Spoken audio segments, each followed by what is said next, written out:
Author David bug जब 11 साल के थे तब एक दिन वो अपनी दादी के साथ मैकडॉनल्ड्स में लंच करने के लिए गए। जहां पर जाकर उनकी दादी ने उनसे कहा, डेविड देखो, दुनिया में 3 तरह के लोग होते हैं। पहले तो वो जो मैकडॉनल्ड्स में खाना खाते हैं, दूसरे वो जो मैकडॉनल्ड्स में काम करते हैं और तीसरे वो जो मैकडॉनल्ड्स जैसी कंपनी में इन्वेस्ट करते हैं। तो देखो, इन तीनों तरह के लोगों में से तुम्हें तीसरे तरह का इंसान बनना है, क्योंकि ये तीसरे तरीके के लोग ही इन तीनों कैटेगरी में सबसे ज्यादा अमीर होते हैं। अपनी दादी की एडवाइस सुनकर डेविड ने उनकी हेल्प से महज 11 साल की उम्र में ही मैकडॉनल्ड्स कंपनी का अपना पहला शेयर खरीद लिया, जिसके बाद उन्होंने अपनी जर्नी एक इन्वेस्टर के तौर पर शुरू की। अब देखा जाए तो इस स्टोरी की 2 कैटेगरीज में दुनिया के मैक्सिमम लोग आते हैं, जो या तो मैकडॉनल्ड्स में खाना खाने के लिए जाते हैं या ऐसी कंपनीज में वो काम किया करते हैं। पर इस तरह के लोग उस लेवल पर नहीं पहुंच पाते जहां जाने का वो सपना देखते हैं, क्योंकि उनका ये मानना होता है कि अमीर बनना एक बहुत ही मुश्किल प्रोसेस है जो हमारे बस का नहीं है। जबकि ऑथर के अकॉर्डिंग अगर आप कोई बिजनेस करते हैं या फिर अगर आप कोई जॉब भी करते हैं, तब भी आप अपने लिए एटलीस्ट इतनी इनकम तो क्रिएट कर ही सकते हैं जिससे आप फाइनेंशियली स्टेबल हो सके। उन्होंने अपनी बुक में लोगों को फाइनेंशियली स्टेबल बनने का स्टेप बाय स्टेप तरीका बताया है, जो खासकर मिडिल क्लास और लोअर क्लास के लिए है। एंड उन्हीं सिंपल स्टेप्स को आज मैं आपको इस वीडियो के थ्रू शेयर करने वाला हूँ, ताकि आप भी ऑथर के बताए गए स्टेप्स को फॉलो करके फाइनेंशियली स्टेबल बन सकें। So let's begin. तो सबसे पहला पॉइंट है यहाँ पर meeting the automatic millionaire. Author जब अपनी मिड 20s में थे तब उनकी मुलाकात एक ऑफिस के अंदर जिम और सू नाम के एक कपल से हुई, जो ऑथर से अपनी रिटायरमेंट को लेकर फाइनेंशियल एडवाइस लेने के लिए आए थे। यहाँ पर एक शॉकिंग बात ये थी कि वो कपल 52 की एज में थे, लेकिन उनके बैंक अकाउंट में $2 मिलियन थे, जबकि उन दोनों की सालाना इनकम सिर्फ $40,000 थी, जो अमेरिका के एक एवरेज कपल के एनुअल इनकम से भी कम थी। अब वैसे तो वो कपल ऑथर से फाइनेंशियल एडवाइस लेने के लिए आए थे, और उनसे मिलने के बाद ऑथर को ही उन कपल से काफी कुछ सीखने को मिला। वो बताते हैं कि जब उन्होंने जिम से पूछा कि उन्होंने इतने सारे पैसे जमा कैसे किए, तो उन्होंने बताया कि देखो, आजकल क्या होता है, लोग इधर पैसा कमाते हैं और उधर खर्च कर देते हैं, जिसमें उनके बिल्स, उनकी जरूरत के खर्च और उनके बाकी फालतू के खर्च भी होते हैं। लेकिन वहीं हम क्या करते थे, हम शुरुआत से ही अपना पेचेक मिलने पर पहले खुद को पे करते थे, क्योंकि ये चीज हमको हमारे बड़ों ने सिखाई थी। उन्होंने बताया था कि एक स्ट्रॉन्ग फाइनेंशियल फाउंडेशन बनाने के लिए तुमको अपनी इनकम में से कुछ परसेंटेज खुद को जरूर देना होगा। और उस टाइम पर हम जिस सिचुएशन में थे, यानी मैं और मेरी बीवी, हमें आगे चलकर एक फाइनेंशियली स्टेबल लाइफ जीने की बहुत इच्छा थी। तो हमारी शादी हो जाने के बाद हम दोनों ने अपनी इनकम से 4% बचाना शुरू कर दिया। फिर बाद में धीरे धीरे हमको ये लगने लगा कि हम इससे ज्यादा पैसे सेव करके भी अपनी जरूरतें पूरी कर सकते हैं, तो हमने वैसे ही किया। आज जब हम आपसे यहाँ पर मिलने आए हैं, तो आज हम दोनों अपनी अपनी इनकम का 15% तक बचा लेते हैं। अब उन कपल्स की बातों से जो सबसे पहली चीज ऑथर को सीखने को मिली वो थी अपनी इनकम आते ही सब कुछ लुटा देने के बजाय पहले खुद को पे करना। शुरुआत में हो सकता है ये चीज करना थोड़ा मुश्किल लगे, पर यकीन मानना आप कुछ % अलग सेव करके भी अपने मंथली एक्सपेंसेस मैनेज कर पाएंगे। और ये आपको तभी पता लगेगा जब आप कुछ % ही सही बट इसकी शुरुआत करेंगे। अगला पॉइंट है द लेटर फैक्टर।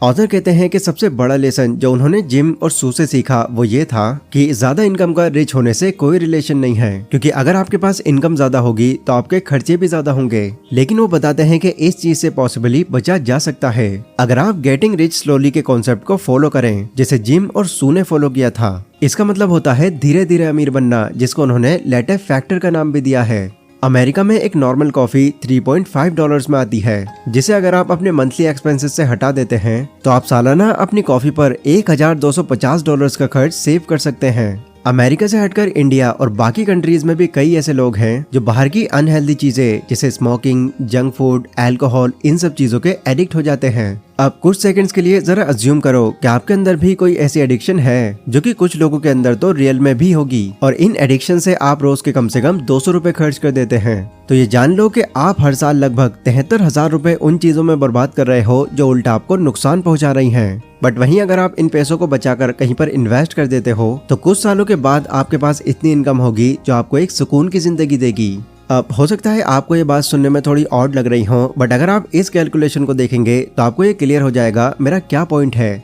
मान लो कि आपने 20s की एज से ही पर डे 500 रुपए सेव करने स्टार्ट कर दिए, जो महीने के 15,000 और साल के 1,82,500 रुपए होते हैं, जिसे अगर आप शेयर मार्केट के अंदर 10% इंटरेस्ट रेट में 30 सालों के लिए कमिटेड होकर इन्वेस्ट करते हैं तो 50 की एज तक आपकी टोटल इन्वेस्टमेंट 54 लाख तक पहुंच जाएगी, जो कंपाउंडिंग की वजह से प्रॉफिट में आकर 3.54 करोड़ बनती है। और इस बीच अगर आपकी इनकम बढ़ जाती है और आप अपनी इन्वेस्टमेंट में अमाउंट को और बढ़ा देते हैं तो आपकी इन्वेस्टमेंट का रिटर्निंग अमाउंट इससे भी ज्यादा होगा।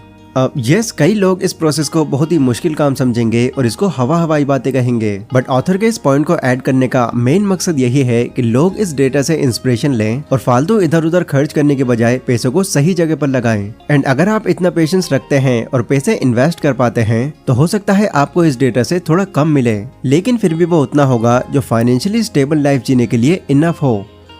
अगला पॉइंट है मेक इट ऑटोमेटिक। ऑथर का एक बहुत ही फेमस कोट है, If it requires a lot of discipline, it probably won't work। मतलब अगर आपको किसी चीज को करने में बहुत ज्यादा डिसिप्लिन की जरूरत पड़ रही है तो या तो वो चीज काम नहीं करेगी या हम ज्यादा टाइम तक उस चीज को लेकर सीरियस नहीं रहेंगे, क्योंकि हम जो ह्यूमंस हैं वो ऐसे ही इवॉल्व हुए हैं। हम डिलेड ग्रेटिफिकेशन या फ्यूचर बेनिफिट से ज्यादा इंस्टेंट ग्रेटिफिकेशन को चेस करते हैं। इसलिए पता होने के बाद भी कि हमारी इन्वेस्टमेंट से हमें फ्यूचर में बहुत बेनिफिट होगा, हम डिसिप्लिन के साथ अपनी इन्वेस्टमेंट कंटिन्यू नहीं रख पाते, जिसका सबसे बड़ा रीजन होता है जल्दी रिजल्ट न मिलना। कई लोगों को आपने देखा होगा जो अपने ब्राइट फ्यूचर को इमेजिन करके मोटिवेट होकर अपना इन्वेस्टमेंट गोल तो बना लेते हैं, पर कुछ ही टाइम में उनकी ये मोटिवेशन कम होने लगती है एंड तब तक उनके लिए अपने गोल तक पहुंच पाना काफी मुश्किल हो जाता है। अब ऐसे ही कुछ वो कपल जिनके बारे में शुरुआत में बात हुई थी उनके साथ भी हुआ था। वो पैसों को बहुत ही डिसिप्लिन में आकर अलग अलग जगह पर सेव और इन्वेस्ट कर रहे थे, जिसमें उनका इनडायरेक्टली काफी एफर्ट लग रहा था, बट फिर भी बहुत कोशिश करने के बाद भी वो सही से इन्वेस्टमेंट कर ही नहीं पा रहे थे। इसीलिए उन्होंने डिसिप्लिन में रहकर अपने पैसों को सेव करने की जगह कुछ अलग डिसाइड किया। उन्होंने पहले तो अपने बिहेवियर को, अपने डिजायर्स को और अपनी विल पावर्स को कंट्रोल करना बंद कर दिया। मतलब उन्होंने ऐसा सिस्टम तैयार किया जिसके थ्रू वो बिना एफर्ट्स लगाए, बिना अपनी विल पावर का यूज किए भी खुद को पे करने लगे। उन्होंने ये सिर्फ एक बार डिसाइड किया कि वो अपने फ्यूचर इन्वेस्टमेंट के लिए अपनी इनकम में से कितने पैसे सेव करेंगे। फिर इसके बाद उन्होंने ऐसे इन्वेस्टमेंट प्लान ढूंढे जिससे उनको अच्छी रिटर्न मिले, और फिर जब उनकी सैलरी मिलकर उनके बैंक अकाउंट में आती, उसमें से इन्वेस्टमेंट का अमाउंट ऑटोमेटिकली ही इन्वेस्टमेंट फंड में चला जाया करता था, जिससे उनको ये फील ही नहीं हुआ कि वो अपनी इन्वेस्टमेंट को अलग से सेव और इन्वेस्ट भी कर रहे हैं। ऑथर बताते हैं कि खुद को पे करने का या इन्वेस्टमेंट करने का उनको ये सबसे बेस्ट तरीका लगा, क्योंकि इसमें आपको पैसे इन्वेस्ट करने के लिए कोई एफर्ट नहीं लगाना पड़ता। आपके पैसे अपने आप ही बैंक अकाउंट से विड्रॉ होकर आपकी इन्वेस्टमेंट अकाउंट में डिपॉजिट हो जाते हैं, वो भी बिना आपकी नजरों में आए। मार्केट में बहुत से ऐसे म्यूचुअल फंड या SIP मौजूद हैं जिसके थ्रू आप अपनी इन्वेस्टमेंट को ऑटोमेट बना सकते हैं। अगला पॉइंट है ऑटोमेट योर इमरजेंसीज। आपने लाइन तो जरूर सुनी होगी, hope for the best and prepare for the worst. यानी आपको अच्छी चीजों के लिए उम्मीद रखनी चाहिए और बुरी चीजों को फेस करने के लिए पहले से ही खुद को रेडी रखना चाहिए, क्योंकि हमारा फ्यूचर हम सभी को पता है, कोई नहीं जानता कब क्या होगा, कैसे होगा, कुछ नहीं पता। ऐसा हो सकता है कि आप अभी जो काम कर रहे हैं वो आगे शायद ना हो। गॉड न करे आपको कोई हेल्थ प्रॉब्लम फेस करनी पड़े या कुछ और नेगेटिव हो जाए, बिकॉज होने को तो कुछ भी हो सकता है। इसीलिए आपको उस टाइम के लिए पहले से ही खुद को रेडी रखना चाहिए। ऑथर कहते हैं कि अमेरिका के अंदर नॉर्मली लोग 3 महीने का ही इमरजेंसी फंड सेव करते हैं, ताकि अगर कोई इमरजेंसी आए तो वो उसमें यूज कर सकें। पर वो ये नहीं सोचते कि अगर चौथे महीने भी उनको कोई सोल्यूशन नहीं मिला तब क्या होगा। इसलिए अपनी एडवाइस में ऑथर लोगों को 3 महीने का नहीं बल्कि लगभग 12 से 18 महीने का इमरजेंसी फंड तैयार करने की हिदायत देते हैं। अब कई लोगों को ये टाइम बहुत ही ज्यादा लग रहा होगा और वो ये सोच रहे होंगे कि इतना ज्यादा इमरजेंसी फंड तैयार करने की क्या जरूरत है। तो मैं आपको बता दूं कि ये जो आपका इमरजेंसी फंड होगा ये सिर्फ आपकी इमरजेंसी के लिए नहीं होगा, बल्कि इस फंड के थ्रू आपको इतना बैकअप मिल जाएगा कि आप अपनी लाइफ को भी बेटर बना सकें। जैसे मान लो कि अभी आप अपनी करंट जॉब को स्विच करना चाहते हैं, तो ऐसे टाइम में आपको ये सोचकर उस ऑफिस में काम नहीं करना पड़ेगा कि अगर मैंने ये जॉब छोड़ दी तो नई जॉब मिलने तक मेरा गुजारा कैसे होगा, क्योंकि तब तक आपके पास आपका इमरजेंसी फंड होगा। और इन केस अगर आप अपना करियर चेंज करके कोई बिजनेस शुरू करने की सोचें, तब भी ये इमरजेंसी फंड उस वक्त आपके बहुत काम आएगा। आप इमरजेंसी फंड को तैयार करने के लिए भी ऑथर वही सेम मेथड का यूज करने को कहते हैं। मतलब आपको अपने पैसों को स्पेंड करने से पहले एक पर्टिकुलर अमाउंट या कम से कम अपनी इनकम का 5% इमरजेंसी फंड में डालते रहना होगा। एंड क्योंकि ये एक इमरजेंसी फंड है, इसलिए आपको उसके अंदर कंटिन्यूसली सेव करते रहने की कोई जरूरत नहीं है। एक बार आपका इमरजेंसी फंड तैयार हो जाए, फिर फ्यूचर में आने वाली किसी भी नेगेटिव सिचुएशन को आप आराम से हैंडल कर लेंगे।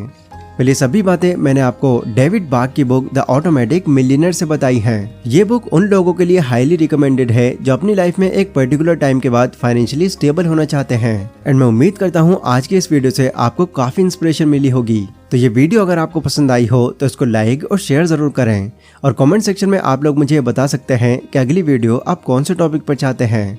पर अभी के लिए बस इतना ही। Stay safe, stay healthy, take care.